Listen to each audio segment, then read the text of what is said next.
네, 사우스베이 장로교회 여러분들 평안하셨습니까? 오늘은 4월 8일 목요일입니다. 자, 한 주간의 모든 일들이 여러분들 뜻대로 잘 이루어지는지 모르겠습니다. 잘 견디고 참고 또 방역 잘 하고 우리가 원하는 그러한 그 일상적인 생활을 다시 찾기에 노력을 해야 될 줄 압니다. 자, 오늘은 하나님 나라 이야기 16번째 시간을 우리가 함께 하도록 하겠습니다. 지난주까지 하나님 나라라고 한다면 구약에 있는 그러한 역사서와 또 예언서 또 묵시문학 뭐 여기까지 좀 조금씩 말씀을 드렸습니다. 그래서 이스라엘 사람들에게 전해 내려오는 그 사상, 하나님 신앙이 있는데 첫째는 예언자 전통이 있다라는 말씀 드렸어요. 이것은 야훼이즘입니다. 여호와만이라고 하는 예언자 전통. 굉장히 중요한 이러한 사상인데 이 사상은 예수님에게까지 아주 면면이 흘러서 가장 예수님이 중요하게 생각하셨던 그런 사상 중에 하나입니다. 그것만 있느냐? 이스라엘 사람들 가운데는 다윗 왕조가 다시 회복되는 그날을 굉장히 기다렸어요. 그것은 다윗 왕조 이데올로기 때문에 그래요.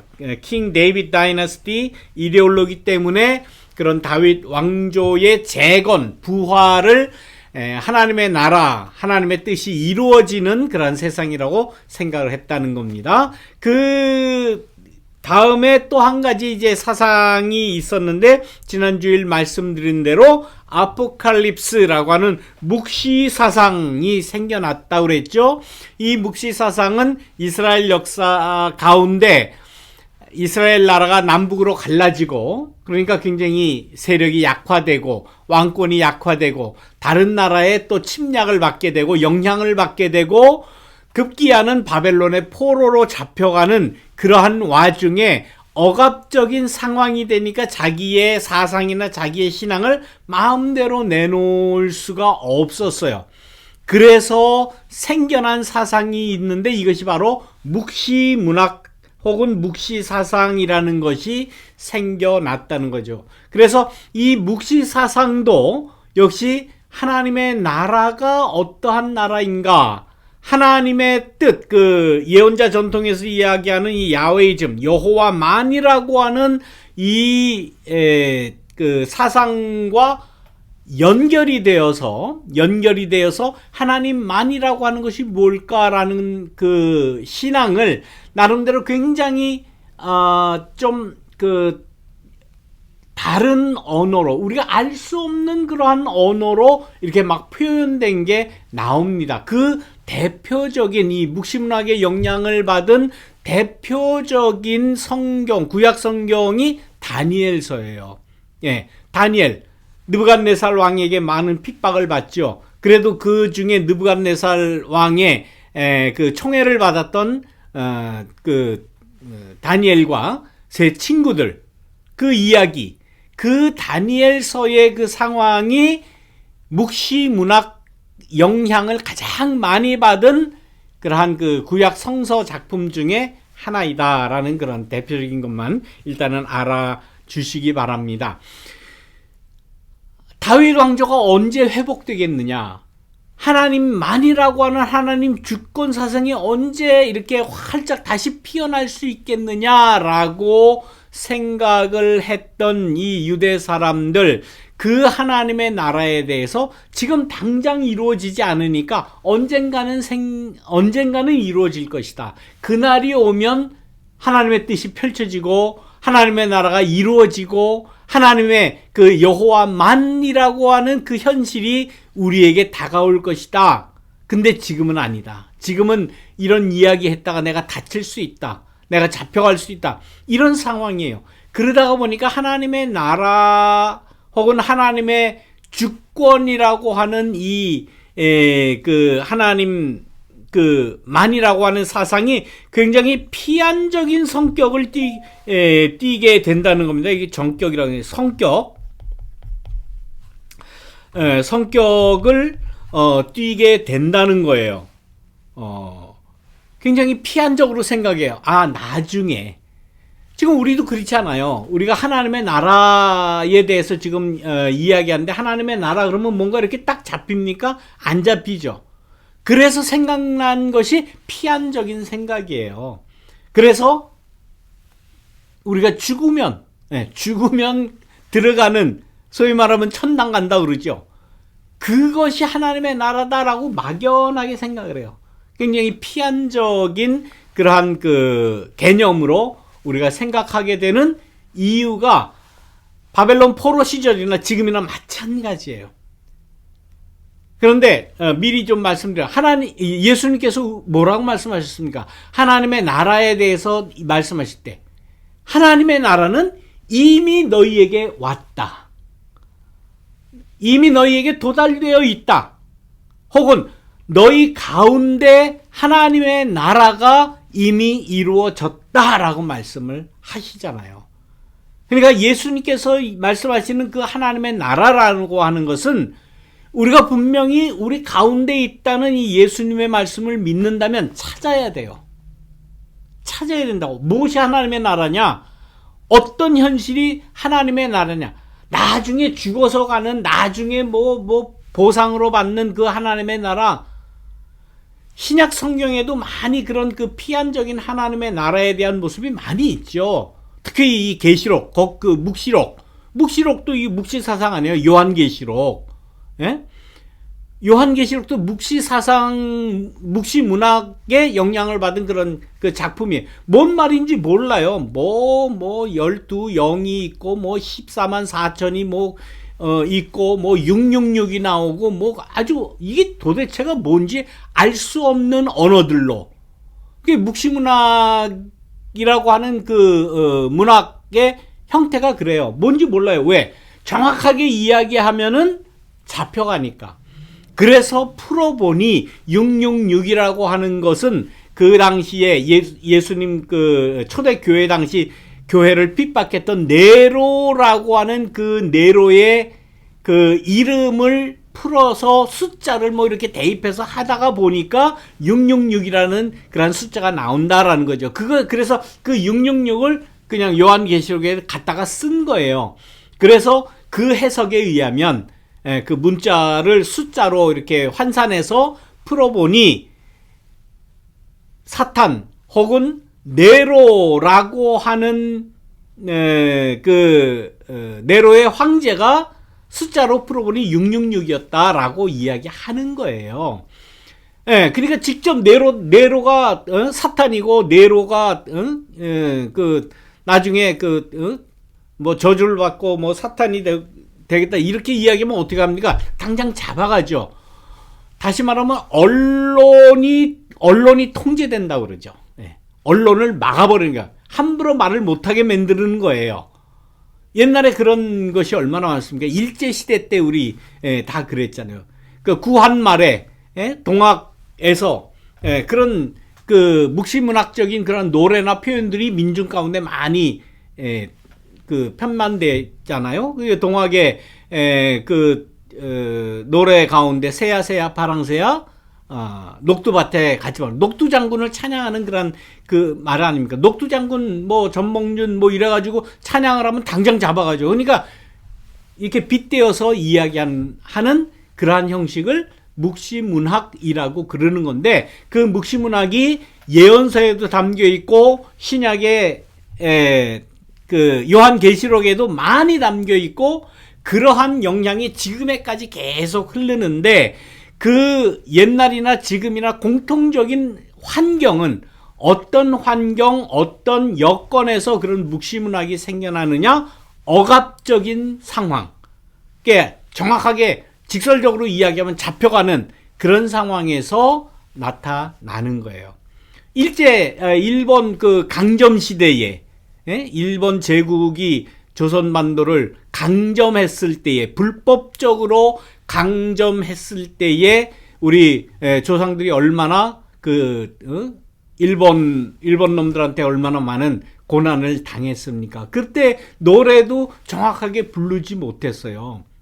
울 밑에 선 봉선하여 내 모양이 처량하다 이런 이렇게 축축 처지는 그런 노래밖에는 할 수 없었다는 거예요. 그래도 그 안에 굉장히 이렇게 좀 투쟁적이고, 활발해서 이렇게 막 나가는 그런 노래 부를 수가 없었어요. 겨우 허락한다는 게 봉선화 그런 노래는 허락했어요. 울밑에선 봉선화야 내 모습이 처량하다. 얼마나 축축 처지고 슬프고, 이렇게 기력이 없어 보이고 그럽니까? 그게 억압적인 상황이에요. 요즘엔 어디 그렇지 않잖아요. 요즘은 어떻게 대표적인 노래, 님을 위한 행진곡, 사랑도 명예도 이름도 남김없이 막 이렇게 주먹을 막 흔들면서 막, 혁혁한 그런 모습으로 노래를 하잖아요. 시대가 바뀌었어요. 사랑도 명예도 임을 위한 행진곡이 홍콩에서도 불려지고 요즘에 미얀마에서도 불려진다는 거 아닙니까? 그런 사상이 이렇게 면면이 흘러내려오는 거예요. 그런 민중들이 부르는 그러한 노래에서도 이러한 사상이 면면이 흘러내려요. 그런데 그때에 다시 이제 이 말씀에 들어오면은 그때의 세계의 이 종말, 이 마지막 때가 와야 되지 않느냐. 이런 상황에서 우리가 어떻게 살아가느냐라는 생각을 하지 않고 그날이 오면 지금은 아니야. 지금은 어떻게 할 수가 없어. 지금은 나약해. 이렇게 축축 처져 있고 그 날이 오면 어떻게 좋겠다라고 하는 그러한 이야기를 하면 할수록 하나님의 나라는 그 성격이 어떻게 변한다? 피한적으로 변한다. 그래서 하나님의 나라를 우리가 예수님이 너희 가운데 하나님의 나라는 너희 가운데 있다. 너희에게 이미 왔다. 그래서 하나님의 나라 그러면 맨 처음에 뭐라고 그랬습니까?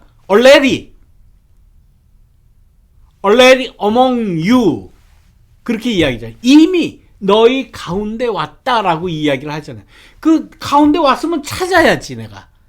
그걸 내가 이루기 위해서 투신하고 헌신하고 노력하고 투쟁하고 싸우고 그러다 피 흘리고 죽을 수도 있고 손해볼 수도 있고 이런 적극적인 자세를 갖지 않으면 피 안으로 흘러간다는 거예요. 나 이제 죽어서는 가겠지. 죽어서는 하나님 나라 가겠지.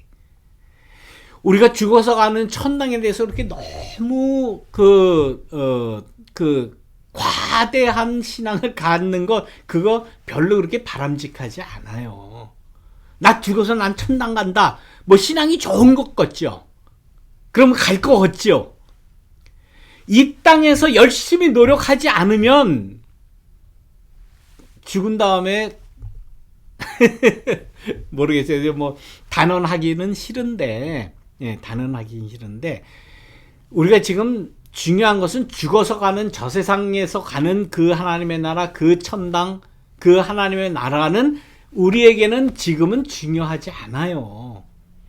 지금 내가 얼마나 내 이 삶 가운데 내가 책임져야 할 이 역사 가운데 하나님의 주권, 하나님의 나라를 위해서 얼마나 헌신하느냐, 찾으려고 노력을 했느냐가 중요한 거지. 이렇게 열심히 노력한 사람들에게 나중에 죽어서 하나님의 나라가 상으로 주어지는 거예요.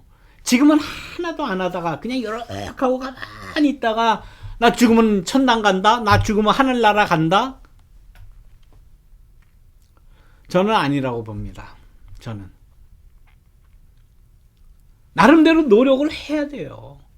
뭔가 헌신을 하고 투신을 하고 내가 힘이 없으면 돈이라도 헌금을 해서 그 하나님 나라 운동에 내가 헌신하고 헌금하고 투신하고 내 삶 전체가 그 하나님의 나라라고 하는 그 방향을 향해서 쫓아가는 그 일이 우리에게 요구된다는 거예요.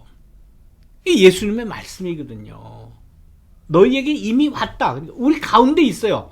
우리가 사는 이 역사 가운데 이 인간들과의 관계 가운데 현실적으로 우리가 찾아야 된다고 하는 것을 예수님은 말씀을 하셨어요.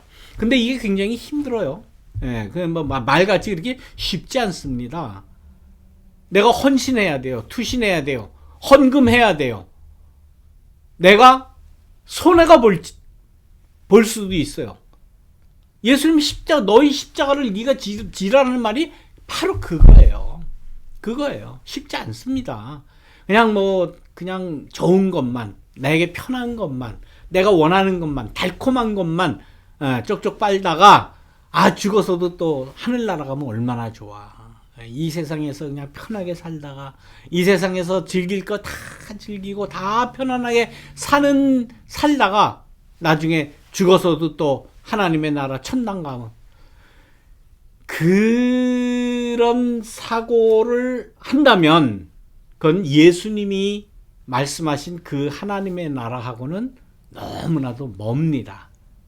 그런 개념이 전혀 아니에요. 그래서 하나님의 나라, 하나님의 주권을 생각할 때는 내가 사는 이 시대에 내가 책임져야 할 이 역사 가운데 내가 어떤 일을 하느냐, 굉장히 책임적인 삶이 요구된다는 거예요. 그거 하기 싫고, 손해보기 싫고, 투신하기 싫고, 헌금하기 싫고, 그러면 모르겠습니다. 그 다음에는 여러분들이 판단을 해 보시기를 바랍니다.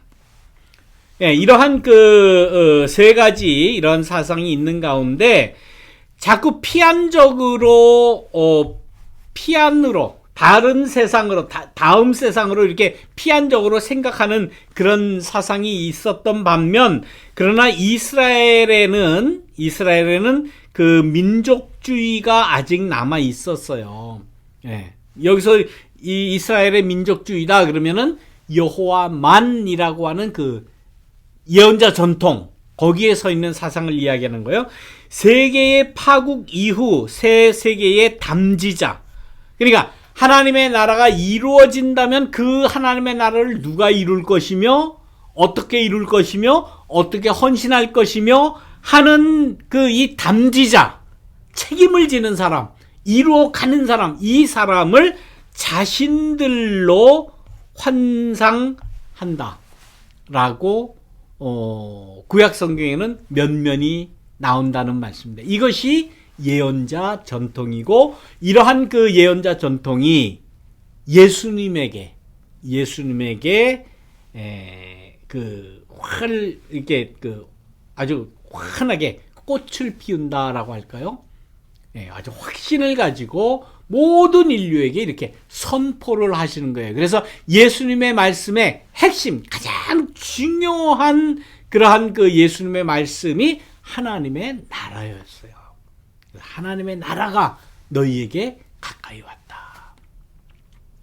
근데 그 하나님의 나라를 누구에게 먼저 선포하셨습니까? 마태복음 5장에 나와 있는 팔복, 우리가 너무나도 좋아하는 복 이야기 안에 제일 처음에 예수님이 뭐라고 말씀하십니까? 가난한 자 너희들은 복이 있다. 하나님의 나라가 너희 것이다.